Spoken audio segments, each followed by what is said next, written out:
আমেরিকার জন্য সেই যুদ্ধটা আর বেশি দিন আগাতে পারবে। আপনি আরেকটা দিক থেকে দেখেন যে যদি যুদ্ধ পাঠান ভাই, আমেরিকা কি যুদ্ধটা আসলে বেশি দিন লাগাতে পারবে না তাদের অস্ত্র সংকটের কারণে? আমার মনে হয় তাই। দেখেন মানে যেটা শাহিন ভাই বললেন তো, যে একটা তথ্য দিয়েছেন যে 15 দিনের মতো তারা যুদ্ধ ক্যারি করতে পারবে না। সো লাস্ট তারা কতদিন পর্যন্ত যুদ্ধটা টিকে থাকতে পারেন যদি ইরান মেনে না নেয়? যেহেতু ইরান 5টা শর্ত দিয়েছে। নন প্রলিফারেশন ট্রিটিতে যে সাইন করেছে ইরান, সেহেতু ইরানের সেই অধিকারটা নেই নিউক্লিয়ার বোম তৈরি করার জন্য।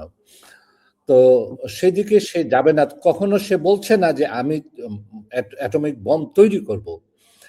এর জন্য বারবার সে একই কথা বলছে যে আমার কাছে সেই অ্যাটমিক বম নেই, কারণ বাই সাইন সে সাইন করেছে এনপিটিতে। দুটো প্রশ্নের উত্তর দিই। একজন প্রশ্ন করেছেন ভিয়েতনাম যুদ্ধ কবে শুরু হয়েছিল? 1958 থেকে 1974 পর্যন্ত ভিয়েতনাম যুদ্ধ হয়েছিল, প্রায় 18 বছর। আচ্ছা, তারপরে আরেকজন প্রশ্ন করেছেন 60 দিন কি যুদ্ধ চলবে? আমার মনে হয় না।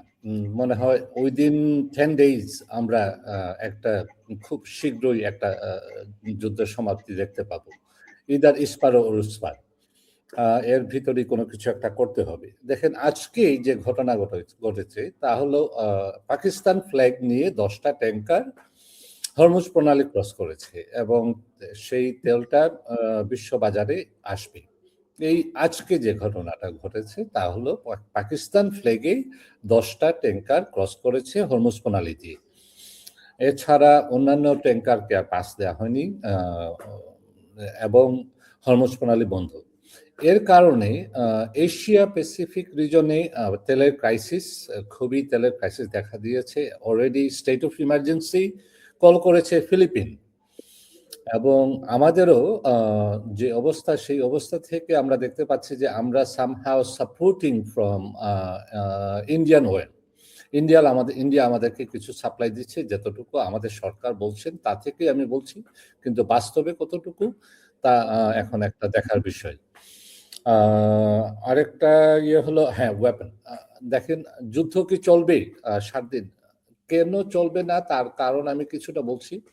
দেখেন যে ইউক্রেনে আমেরিকা $327 বিলিয়ন ওয়েপন সাপ্লাই করেছে, এবং ইসরায়েলে যখন লাস্ট 2 years গাজাতে যখন অ্যাটাক হয়, ইসরায়েলে যখন অ্যাটাক হয় গাজা থেকে, তারপর থেকে যে যুদ্ধ 2023 থেকে প্রায় অলমোস্ট 2.5 years, কি পরিমাণ ওয়েপন্স আমেরিকা থেকে সাপ্লাই গিয়েছে ইসরায়েলে, সেই সাপ্লাইগুলোকে যদি আমরা দেখি, অ্যাড করি, যদি যোগ করি, তাইলে ইউক্রেনের যুদ্ধের সাপ্লাই, ইসরায়েলের যুদ্ধের সাপ্লাই, অপরদিকে আবার তাইওয়ানে যে আমাদের যে সাপ্লাই, আমেরিকার যে সাপ্লাই, সেই সাপ্লাইটা এত বেশি ছিল যে অলমোস্ট যে নিজে যুদ্ধের জন্য যে প্রিপারেশন, সেই প্রিপারেশনের জন্য তেমন পরিমাণ ওয়েপন ছিল না, যার ফলে এখন বিভিন্ন জায়গা থেকে ওয়েপনগুলা আনতে হচ্ছে এই যুদ্ধ ক্যারি করে নিয়ে যেতে।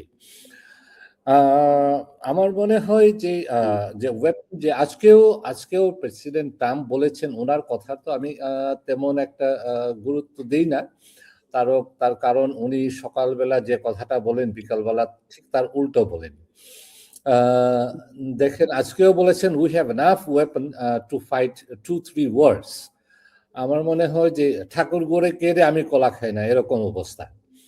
যে আমার নিজেরই উনি কল করেছেন জেনারেল ডায়নামিক্স, রেথিয়ন, তারপর নর্থপ গ্রোমেন, তারপর লকহিড মার্টিন, যারা অস্ত্র তৈরি করে, তাদেরকে ডেকে এনে বলছেন যে তোমাদের প্রোডাকশন 3 times বাড়িয়ে দাও, এবং প্রোডাকশন যা বাড়বে তাই আমি কিনে নেব।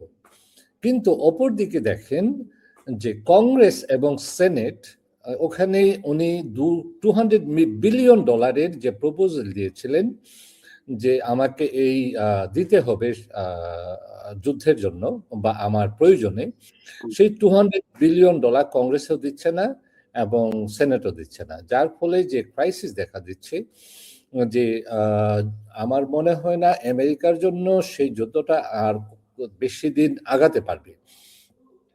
আপনি আরেকটা দিক থেকে দেখেন যে আচ্ছা, যদি যুদ্ধ পাঠান ভাই, আমেরিকা কি যুদ্ধটা আসলে বেশি দিন লাগাতে পারবে না তাদের অস্ত্র সংকটের কারণে?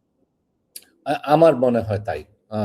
দেখেন মানে যেটা শাহিন ভাই বললেন তো না, যে একটা তথ্য দিয়েছেন যে এখন 15 দিনের অপশন মতো তারা যুদ্ধ ক্যারি করতে পারবে না। সো লাস্ট তারা কতদিন পর্যন্ত যুদ্ধটা টিকে থাকতে পারেন যদি ইরান মেনে না নেয়? যেহেতু ইরান 5টা শর্ত দিয়েছে, 5টাই ট্রাম্পের শর্তগুলোর এগেইনস্টে। বিশেষ করে হরমুজ প্রণালী তাদের নিয়ন্ত্রণে থাকবে, তারা সেখান থেকে টোল আদায় করবে। পারমাণবিক অস্ত্র তারা বানাবে, মিসাইল কতটুকু বানাবে সেটার কাউন্টিং হবে না। তো ট্রাম্প হয়তোবা মেনে নিবেন না এই শর্ত। ইরান মেনে না নিলে যেহেতু বন্ধ করবে না। সেটা আমেরিকা যেহেতু টিকাটা কোথায়?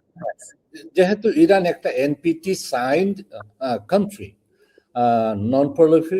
নন প্রলিফারেশন ট্রিটিতে যে সাইন করেছে ইরান, সেহেতু ইরানের সেই অধিকারটা নেই নিউক্লিয়ার বোম তৈরি করার জন্য। তো সেদিকে সে যাবে না, কখনো সে বলছে না যে আমি অ্যাটমিক বোম তৈরি করব। এর জন্য বারবার সে একই কথা বলছে যে আমার কাছে সেই অ্যাটমিক বোম নেই, কারণ বাই সাইন সে সাইন করেছে এনপিটিতে। তো এর জন্য বারবার ইরান বলছে যে আমার কাছে কোনো অ্যাটমিক বম নাই, কিন্তু I have enrich uranium. Uranium আছে, যে ইউরেনিয়াম দিয়ে আমি আমার ফার্মাসিউটিক্যালস এবং মেডিকেল ফিল্ডে এবং আমার পিসফুল অপারেশন নিউক্লিয়ার পাওয়ার প্ল্যান্টে ব্যবহার করতে পারবো। কিন্তু আমেরিকা বলছে যে নিউক্লিয়ার পাওয়ার প্ল্যান্টে ব্যবহার করতে অনলি 5% এনরিচ ইউরেনিয়ামের প্রয়োজন হয়, এবং আমরাও এজ এ ইঞ্জিনিয়ার আমরা জানি যে অনলি 5% এনরিচ ইউরেনিয়াম থাকলেই আপনি নিউক্লিয়ার পাওয়ার প্ল্যান্টে ব্যবহার করতে পারেন। কিন্তু যেহেতু ইরান 60%, তারা নিজেও ক্লেম করেছে যে 60% এনরিচ ইউরেনিয়াম করেছে এবং তার পরিমাণ 450 কিলো। সেই 450 কিলো এনরিচ ইউরেনিয়ামকে সে 90% নিয়ে যেতে বেশি সময় লাগবে না। তো এটাও একটা থ্রেট ফর আমেরিকা এবং সারাউন্ডিং কান্ট্রি, আরব লীগরা যারা জিসিসি কান্ট্রি, এই যে সৌদি আরব, তারপর কুয়েত, কাতার, বাহরাইন, ওমান, এই দেশগুলোর জন্য একটা থ্রেট তৈরি হবে। এস এ আমেরিকার পার্টনার হিসাবে এই আরব কান্ট্রিগুলা যেভাবে তার সিকিউরিটি চাচ্ছে, এই সিকিউরিটিটার জন্য এই আরবরাই পুশ করছে আমেরিকাকে যে হ্যাঁ যুদ্ধ চালিয়ে যাও, এবং তাদেরকে ডিমোরালাইজ করতে হবে, এবং এই তাদের ক্যাপাসিটি, যুদ্ধের যে ক্যাপাসিটি, সেই যুদ্ধের ক্যাপাসিটিটাকে অনেক কমিয়ে নিয়ে আসতে হবে। বারবার বলছে যে শুধু এনরিচ ইউরেনিয়াম না, তাদের যে মিসাইল ক্যাপাসিটি, যে মিসাইল প্রোডাকশন ক্যাপাসিটি, সেই মিসাইল শর্ট রেঞ্জ এবং লং রেঞ্জ দুটাকেই একদম ডিমলিশ করে দিতে হবে। প্রোডাকশনও যেন যেতে পারবে না। এবং এই যে শাহেদ যে ড্রোন প্রোডাকশন, সেই ড্রোন প্রোডাকশন ফ্যাক্টরি পর্যন্ত বন্ধ করে দিতে হবে। এই যে কন্ডিশনগুলা ইরানে আমার মনে হয় না কখনো মানবে। তবে যেটা আমি দেখতে পাচ্ছি যে ইরান চাচ্ছে যে হরমুজ প্রণালীটাকে, তাদের যে কথা যে হরমুজ প্রণালী আমাদের টোল আদায় করব, এবং যতদিন পর্যন্ত আমাদের এই এই যে যুদ্ধের যে ক্ষতিপূরণ, সেই যুদ্ধের ক্ষতিপূরণ আমাকে সব কিছু দিতে হবে, এবং আমি এই টোল আদায় করব যুদ্ধের ক্ষতিপূরণ হিসাবে। এবং যতদিন পর্যন্ত এই ক্ষতিপূরণ শেষ না হবে, ততদিন আমি টোল আদায় করে যাব। তবে আমার মনে হয় এটা লং রেঞ্জের জন্যই ইরান এটা চাচ্ছে, লং টার্মের জন্য। এবং এটা তাও যদি হয়, তাইলে পুরা বিশ্বে যে তেলের যে প্রাইসটা, সেই প্রাইসটাও বেড়ে যাবে। এটাও আমেরিকা হতে দিবে না। তো যার ফলে আমি যে শর্ট টাইমে এই 4-5 দিনের ভিতর যে একটা দেখতে পাচ্ছি, যখন একটা শক্তিধর একটা দেশ যখন খুবই বিপদে পড়ে, তখন তার মেজর যে পাওয়ার, সেই নিউক্লিয়ার বলেন, সেটা তার ব্যবহার করার চেষ্টা করে। তবে আমার মনে হয় যে এই খাতে কতটুকু এটা আরব বিশ্ব এটাকে পারমিট করবে যে নিউক্লিয়ারে যুদ্ধে যাওয়ার, আমার মনে হয় আবার আরবরা চিন্তা করা উচিত যে not to use that kind of weapons in middle east. এবং এশিয়াতে। কারণ এটা যদি হয় তখন ইরানেও সাথে সাথে যত এরা বিশ্বে যে পরিমাণ আপনার ওয়েল রিস্কগুলো আছে, যে তেল প্রোডাকশন এবং ডিস্যালিনেশন অফ প্ল্যান্টস, যে লবণাক্ত পানি, সেই লবণাক্ত পানি থেকে বিশুদ্ধ পানি যে তৈরি করা যে প্লেনগুলা, সেই প্লেনগুলা ধ্বংস করে দিবে তারা বলছে। শুধু তাই নয়, যে সবচেয়ে বড় প্রোডাকশন যেটা আপনার গ্যাসের, এলএনজি বা সিএনজি, লিকুইড ন্যাচারাল গ্যাস বা কনভার্টেড ন্যাচারাল গ্যাস সিএনজি, এই কাতার সারা বিশ্বকে সাপ্লাই দিচ্ছে। শুধু সিএনজি না, ফার্টিলাইজার, সার, যে সারটা আমরা পাচ্ছি সারা বিশ্ব জুড়ে, সেই সারটা আসে কিন্তু কাতার থেকে। এই কাতার থেকে যদি এই সারটা যদি না আসে এবং এটা যদি বন্ধ হয়ে যায়, তাহলে সারা বিশ্বে একটা ফার্টিলাইজার সারের একটা ক্রাইসিস দেখা দিবে, এবং এটাও একটা বড় ধরনের একটা থ্রেট। এর জন্য পুরা এই হরমুজ প্রণালীটা খুবই ইম্পর্টেন্ট, কারণ কাতারের গ্যাস এবং সার, কুয়েতের তেল, ইরাকের তেল, তারপর ইউএইর তেল, তারপর বাহরাইনের তেল, তারপর ওমানের তেল, এই সব কিছুই আসে এই হরমুজ প্রণালী দিয়ে।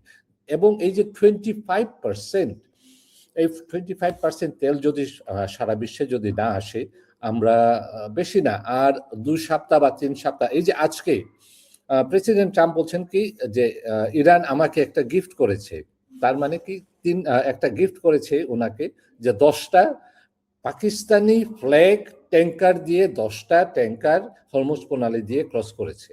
তো এটা উনি বলছেন যে ওনাকে গিফট করেছে। এবং দেখেন শাহবাজ শরীফ এবং আসিফ মনির, আমার মনে হয় এই দুজন যে নেগোসিয়েশন টিমে খুব শীঘ্রই জয়েন করবেন, এবং এটা ইরানের জন্য যতটুকু পাকিস্তান খুব ক্লোজ এলাই, এবং আমেরিকার জন্য খুব ক্লোজ এলাই। আমার মনে হয় শাহবাজ শরীফ এবং আসিফ মনির এখানে যদি ইনিশিয়েটিভ নেন এবং কোনো একটা কিছু একটা দুই পক্ষকে সমঝোতায় নিয়ে আসতে পারেন একটা টেবিলে, আমার মনে হয় এটা হবে সবচেয়ে ভালো, এবং সারা বিশ্বের জন্য, সারা বিশ্ব শান্তি বয়ে আনবে, এবং আমার মনে হয় এটাই হবে দ্য বেস্ট পলিসি। অনেক ধন্যবাদ। আমি আরেকটা প্রশ্ন একটু বলি আপনাকে, যে আজকে ডোনাল্ড ট্রাম্পের 2টা বক্তব্য এসেছে। একটা, তিনি বলেছেন ইরান সমঝোতা চাচ্ছে, ইরান যুদ্ধবিরতির জন্য আলোচনায় বসতে যাচ্ছে, কিন্তু তারা ভয় পাচ্ছে, সেজন্য তারা সেটা প্রকাশ করতে পারতেছে না। অপরদিকে ট্রাম্পকে প্রস্তাব দেওয়া হয়েছে আয়াতুল্লাহ আলী খামেনি অর্থাৎ সর্বোচ্চ নেতার হিসেবে দায়িত্ব নেওয়ার, ট্রাম্প সেটা প্রত্যাখ্যান করেছেন।